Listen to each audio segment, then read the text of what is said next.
I started Moon War 1 because I felt like it. Here is China, the USA, Russia, and India. These are all their colonies. The most valuable part of the moon is the poles because it has ice, and which equals water, and water equals life, and life equals good. So China and Russia want more of that. And since technically there's no weapons allowed in space, the USA doesn't have any weapons in its colony. But Russia and China do. They decide to smuggle it, and they break this law, but no one finds out yet. So China and Russia begin to plan an invasion of this American colony, and China begins from here.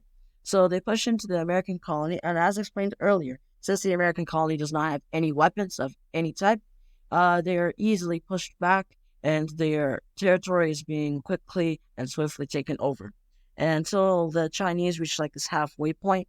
And then the Russians are just like, hey, I want land too. So they also begin a campaign of their own. And they also push in from the west here. And they push into the American colony, and they get closer and closer to that halfway point. And in America, they're on panic mode. They're scared that they might lose their colony on the moon.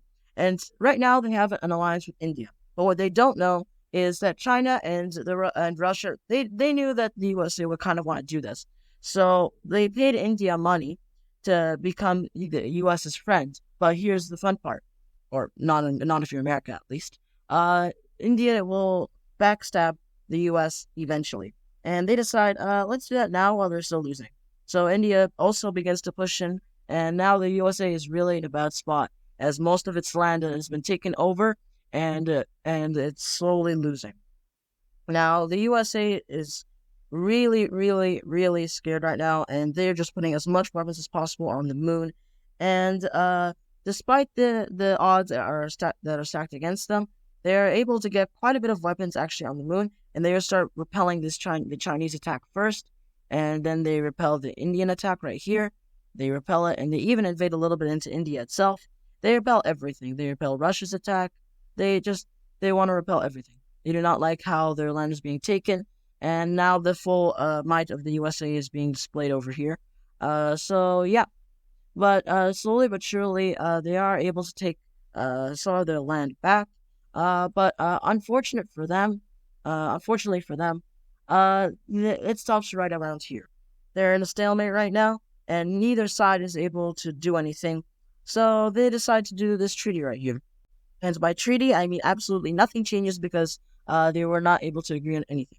So the USA just keeps pushing and pushing back, and slowly but surely they are able to take their lands back, but they are not able to really push into China, India, and Russia. They are only really able to take their land back and just push in a little bit. So after a couple of months, this is just a stalemate, and nothing really changes. So the USA, China, and India now actually do want a treaty. But here's the thing. All the countries that have been observing this also want a part of the moon. So they also get a voice. So let's see what happens in this treaty. So here's the peace treaty. So the US is able to keep a majority of its lands, but you might be wondering, what is this green blob thingamabob doing here? So this green thingamabob is international territory. So basically, all the countries of the world who didn't have a territory here originally, they wanted some. So this is now international territory. Any country can just barge in here and say, I want resources, and they can get it. And yeah. So the US kind of lost here, but at the same time, the world was kind of against it. So should I make this a series? Comment down below. Thanks for watching. Bye. Shimmy, shimmy, yeah, shimmy, yeah, shimmy, yeah. Drink. Swalla la la.